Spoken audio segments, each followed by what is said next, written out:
हे आहे ह्यूमन बॉडीमध्ये माउथ आहे. कोण आहे? माउथ. त्याच्यानंतर हे आहे लॅरिंक्स, हे आहे फॅरिंक्स. ओके. त्याचनंतर या ठिकाणी बघा कोण आहे? सलायव्हरी ग्लँड, सलायव्हरी ग्लँड, सलायव्हरी ग्लँड. तर बघा ही सलायव्हरी ग्लँड आहे. त्याचबरोबर लोअर साइडला सुद्धा या ठिकाणी कोण आहे?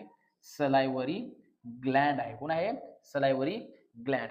बघा माउथ हे कुठे आहे? माउथ. त्याच्यानंतर हे कोण आहे? माउथ आतमध्ये सलायव्हरी ग्लँड अप्पर आणि ही आहे लोअर सलायव्हरी ग्लँड. त्यानंतर लॅरिंक्स आणि हा फॅरिंक्स आहे.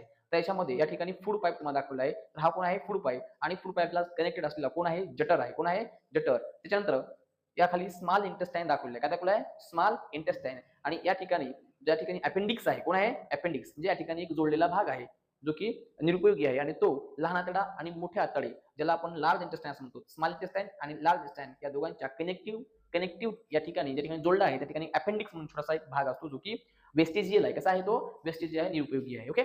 तर विद्यार्थी मित्रांनो लक्ष द्या. माउथ पासून ते लार्ज इंटेस्टाईन आणि लार्ज इंटेस्टाईनच्या एंडिंग पॉइंटला कोण आहे? रेक्टम आहे. कोण आहे? रेक्टम. हा सुद्धा कोण आहे? रेक्टम.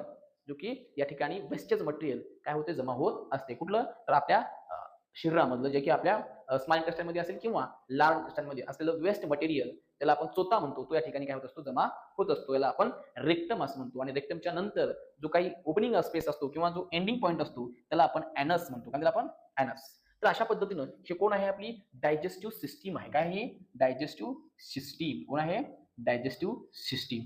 तर मला वाटतंय तर यामध्ये ह्युमन मध्ये बघा लाईफ प्रोसेस मध्ये लिव्हिंग ऑर्गॅनिझम मध्ये जो ॲनिमल्स आहे, ॲनिमल्स मध्ये येणारा जो ह्युमन आहे आणि या ह्युमन मध्ये येणारी सर्वात प्रथमची महत्वाची प्रोसेस म्हणजे कोण आहे? डायजेस्टिव्ह सिस्टीम आहे. आणि त्यानंतर डायजेस्टिव्ह सिस्टीम जर समजलं असेल तर तुम्हाला हा व्हिडिओ आवडला असेल तर या व्हिडिओला लाईक, सबस्क्राईब करा आणि ऐकल बटन